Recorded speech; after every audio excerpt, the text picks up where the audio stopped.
तो मोल संकल्पना और मोलर द्रव्यमान। तो क्या होता है कि परमाणु और अणु अत्यंत छोटे होते हैं, है ना,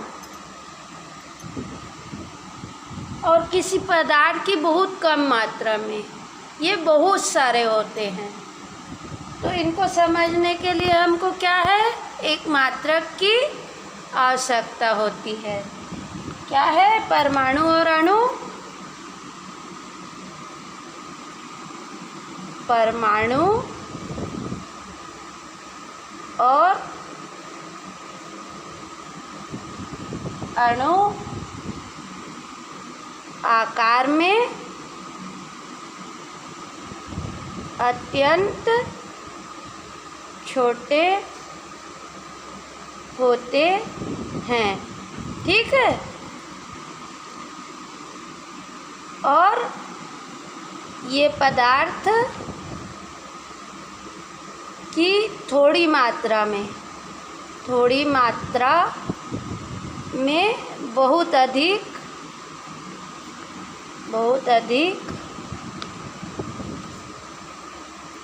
संख्या में होते हैं। तो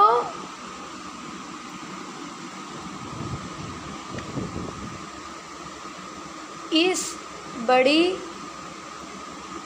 संख्याओं को समझने के लिए एक मात्रक की आवश्यकता हुई, है ना। जैसे कि पहले के ज़माने में क्या होता था कि 12 वस्तुओं को क्या बोलते थे, 1 दर्जन बोलते थे, है ना। और 20 वस्तुओं को क्या बोलते थे, 1 स्कोर। 144 वस्तुओं को 1 ग्रोस। उसी प्रकार इन सूक्ष्म कणों को, जैसे परमाणु, अणु, इलेक्ट्रॉन, इनको गिनने के लिए मोल का उपयोग किया जाता है। उदाहरण के लिए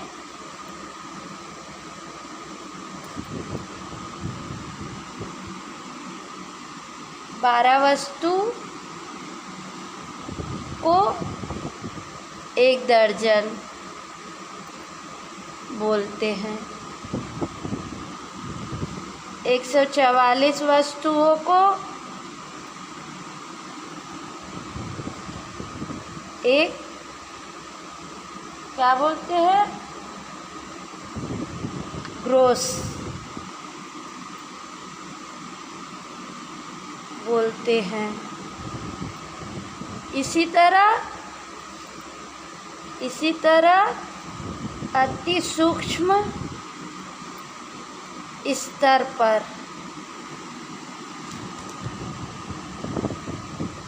परमाणुओं, अणुओं, कणों, इलेक्ट्रॉनों,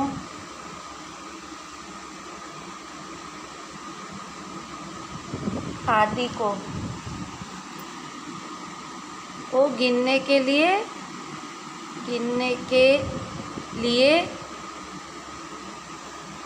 मोल का उपयोग किया जाता है। मोल का उपयोग किया जाता है, ठीक है। ऐसा ही मात्रक में मोल को व्यक्त करने के लिए मोल को किसी पदार्थ की मात्रा, किसी पदार्थ की मात्रा, ऐसा ही मात्रक में मोल को किसी पदार्थ की मात्रा व्यक्त करने के लिए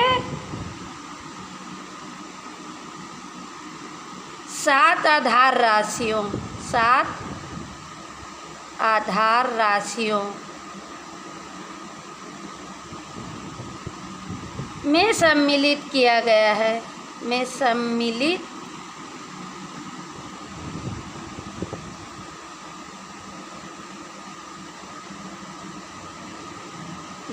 किया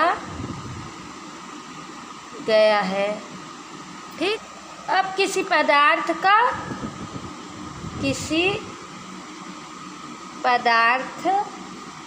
का एक मोल उसकी वह मात्रा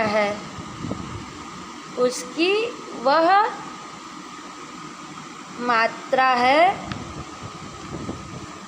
जिसमें उतने ही कण उपस्थित होते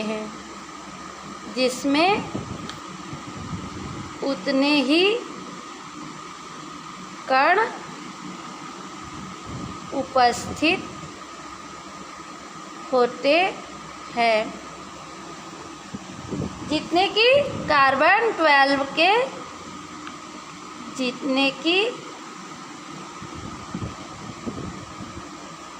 के कार्बन 12 समस्थानिक के ठीक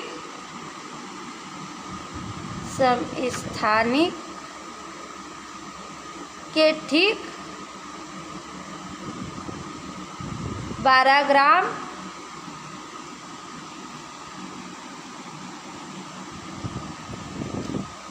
में परमाणुओं की संख्या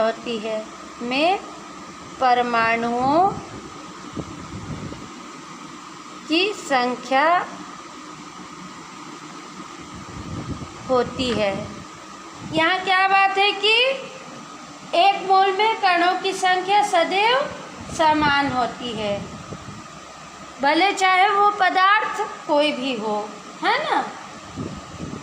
संख्या सदैव समान होगी। इस संख्या के सही निर्धारण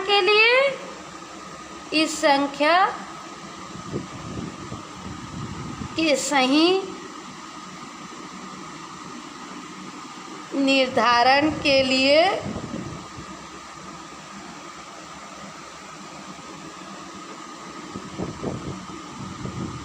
कार्बन 12 परमाणु का द्रव्यमान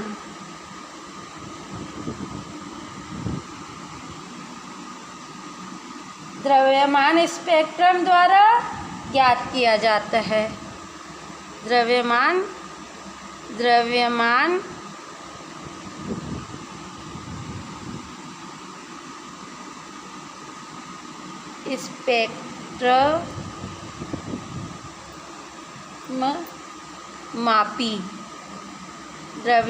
स्पेक्ट्रम मापी द्वारा ज्ञात किया जाता है। ठीक है, जिसका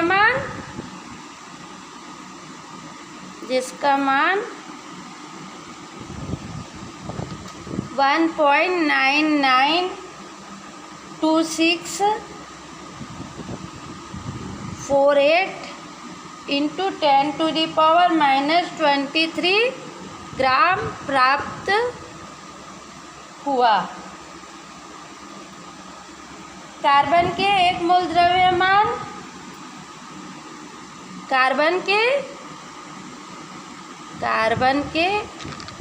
एक मोल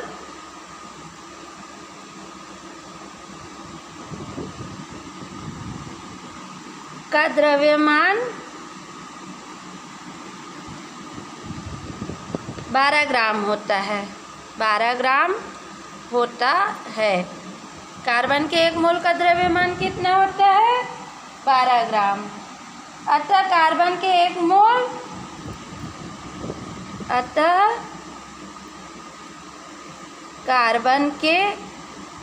एक मोल में परमाणुओं की संख्या क्या होगी? एक मोल में परमाणुओं की संख्या होगी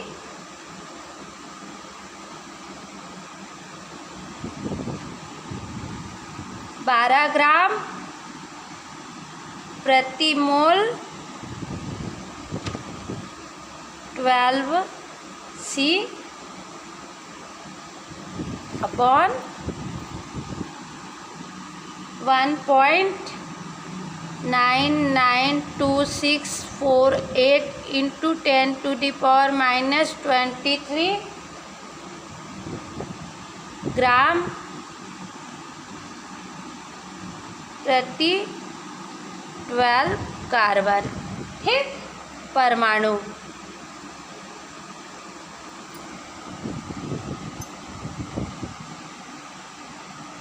तो जब इसको हल करेंगे तो क्या आएगा, बराबर आएगा हमारा 6.022137 इंटू 10⁻23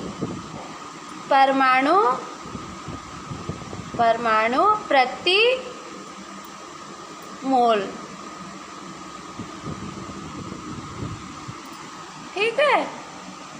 अब एक मोल में कणों की संख्या इतनी महत्वपूर्ण है कि इसे एक अलग नाम दिया गया। तो इसे क्या नाम दिया गया, एवोगैड्रो स्थिरांक।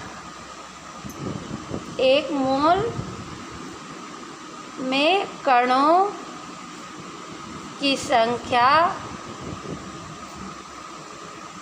इतनी महत्वपूर्ण है कि इसे अलग नाम और संकेत दिया गया। इसे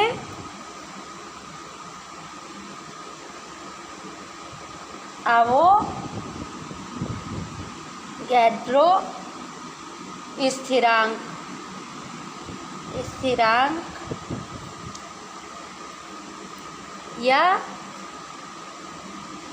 एवोगैड्रो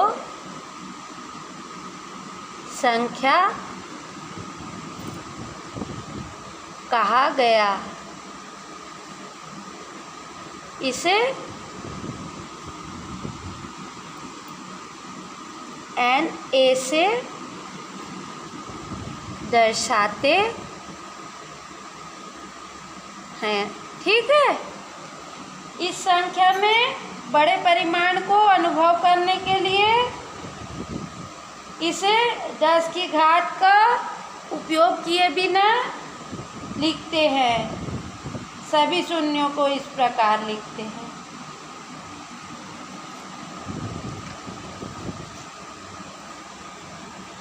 सिक्स 000000000000 अतः किसी पदार्थ के एक मोल में दी गई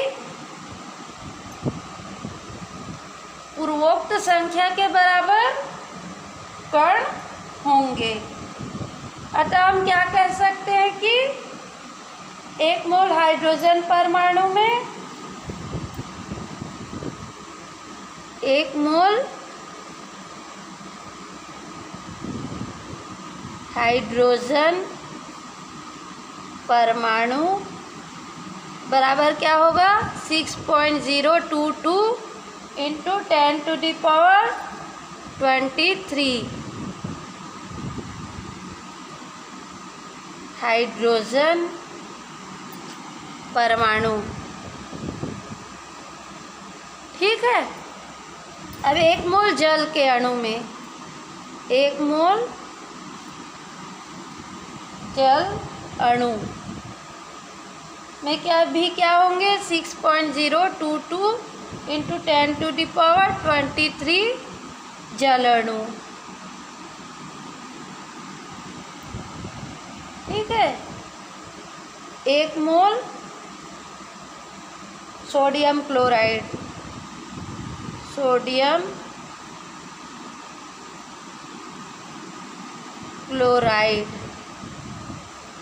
में भी कितने होंगे 6.022 इंटू 10⁻23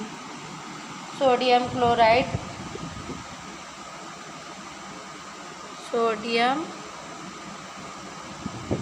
क्लोराइड अणु। ठीक है, अब इसका द्रव्यमान ज्ञात करना है तो किसी पदार्थ के 1 मोल ग्राम में, किसी पदार्थ के 1 मोल ग्राम में व्यक्त द्रव्यमान को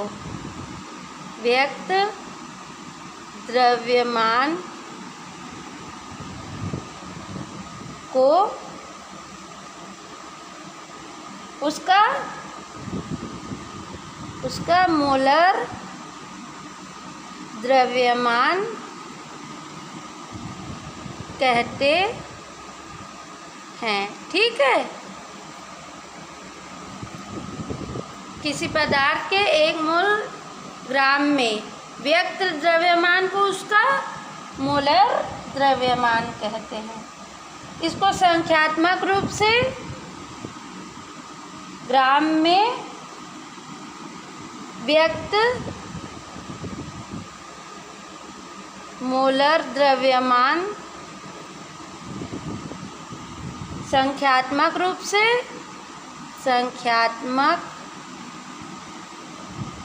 से परमाणु द्रव्यमान,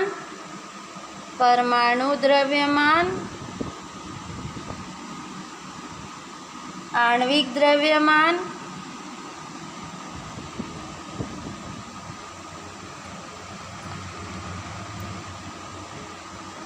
या सूत्र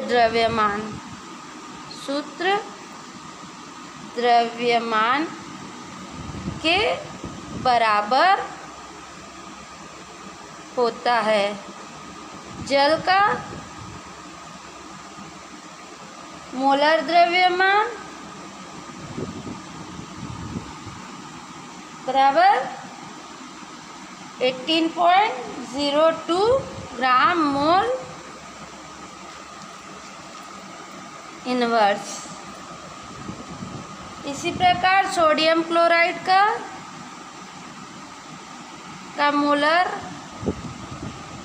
द्रव्यमान क्या होगा, सोडियम का और क्लोरीन का मिला के 58.5 ग्राम मोल इनवर्स। ठीक है।